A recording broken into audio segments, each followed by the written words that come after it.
Chers amis, je ne sais pas si vous visualisez bien ce qu'est la vie d'un prêtre aujourd'hui. Il y a du travail. Et encore cette semaine, en me couchant au soir d'une journée particulièrement bien remplie, je me suis entendu dire « Seigneur, donne-moi le repos. J'ai fait ce que je devais faire aujourd'hui. Bien sûr, je n'ai pas fait exactement ou parfaitement ce que j'avais à faire, mais une chose est sûre, Seigneur, j'ai fait du mieux que j'ai pu et j'en avais des choses à faire.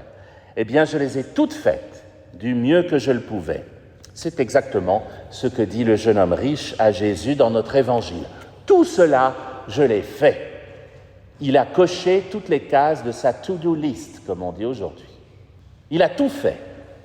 Et si ce soir-là, au lieu de m'endormir directement, j'avais pu veiller encore quelques minutes, je gage que j'aurais entendu la voix de Jésus me dire, comme au jeune homme riche, « C'est bien, une seule chose te manque. » Et là, je me serais sûrement fâché, avant même d'entendre la suite. J'aurais dit quelque chose comme « Oui, tu vas encore me dire que j'aurais pu prendre plus de temps avec cette personne, que j'aurais pu répondre à cette lettre qui attend sur mon bureau, que j'aurais dû faire encore cette visite ou faire encore ce mail. Je savais que tu allais me parler de cela, mais Seigneur, j'ai fait du mieux que j'ai pu, je t'assure. » Ça vous arrive aussi de dire à Dieu que vous avez fait de votre mieux? Je vois des têtes qui hochent. Nous sommes pleins de bonne foi en disant cela. Nous avons fait de notre mieux. Et le jeune homme riche, lorsqu'il présente à Jésus la liste de tout ce qu'il a déjà fait, est plein de bonne foi. Sûrement qu'il se dit « J'ai fait du mieux que j'ai pu ». Mais Jésus dit « Une seule chose te manque. » Alors quoi? Qu'est-ce qui manque, Seigneur? C'est pas toujours simple de comprendre cette parabole du jeune homme riche. Et on peut même la rendre très culpabilisante. Et pour bien la comprendre, je crois, il faut la laisser entrer en résonance avec les autres textes que nous avons entendus ce matin. C'est bien pour ça qu'il y a plusieurs textes à la messe. C'est parce qu'ils sont ordonnés les uns aux autres. Ils ont quelque chose à nous dire si on en cherche le fil rouge. Vous sentez peut-être que, depuis quelques minutes, j'insiste lourdement sur le verbe « faire ».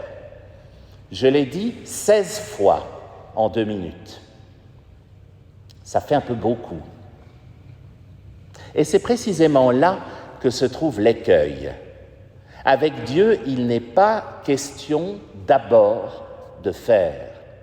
Ou plutôt, il est d'abord question de laisser faire. Tu as fait tout cela, dit Dieu, fantastique. Et moi, est-ce que tu m'as laissé faire quelque chose dans ta journée? Est-ce que tu m'as laissé une place dans ton agenda compliqué? Est-ce que tu as laissé un créneau pour que moi, je puisse faire quelque chose à travers toi? Première lecture, j'ai prié, nous disait le texte, et l'intelligence m'a été donnée. J'ai supplié et l'esprit de la sagesse est venu en moi. L'esprit de la sagesse est venu en moi. Écoutez les verbes de la première lecture. J'ai prié, la sagesse est venue, je l'ai préférée, je ne l'ai pas comparée, je l'ai aimée, je l'ai choisie, et tous les biens me sont venus avec elle. Vous n'y trouvez pas le verbe faire. Le jeune homme riche est riche, mais il est riche de biens qu'il a lui-même accumulés. Tandis que là, on parle de prier pour que d'autres biens nous viennent, des biens spirituels, l'esprit de la sagesse par exemple, pour qu'on puisse le laisser agir en nous ensuite. C'est autre chose. Dans la première lecture, tout est à l'initiative de l'homme, mais pas dans le faire. Il s'agit de verbes qui montrent d'abord un état d'esprit. Prier, aimer, ne pas comparer, choisir dans son cœur. Combien de fois dans ma journée ai-je prié, aimé, choisi Dieu? C'est une question que l'on peut se poser au soir d'une journée. Ce n'est qu'après, dans le psaume, que les verbes sont cette fois-ci de l'ordre du faire. Mais le sujet n'est plus nous, c'est Dieu. Mets en nous, apprends-nous, rassasie-nous, fais-nous connaître. C'est lui qui fait. Puis vient l'Évangile. Nous avons entendu d'abord la deuxième lecture avant l'Évangile, mais vous savez que chronologiquement, il faudrait les inverser.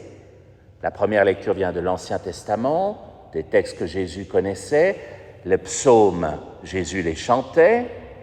Ensuite vient la vie de Jésus, l'Évangile, et la deuxième lecture, c'est ce qu'en ont fait les premiers chrétiens. Elle devrait venir ensuite.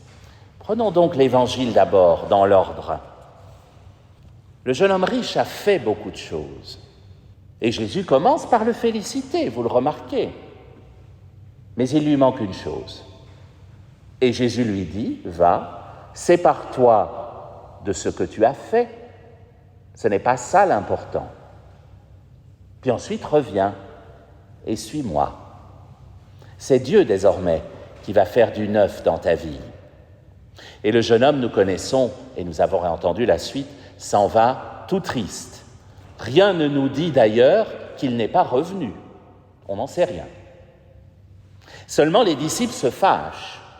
Qui peut être sauvé devant une telle liste de choses à faire, puisque lui qui avait tout fait comme il faut, s'en va.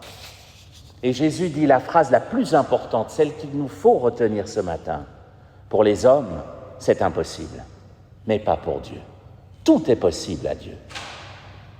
Et vous voyez comme tout est lié. Maintenant, on comprend cette parole de Jésus et cet épisode. Bien sûr, l'important, ce n'est pas uniquement ce que l'on fait, c'est déjà important, puisque Jésus voit ce qu'a fait le jeune homme riche et on nous dit qu'il l'aime.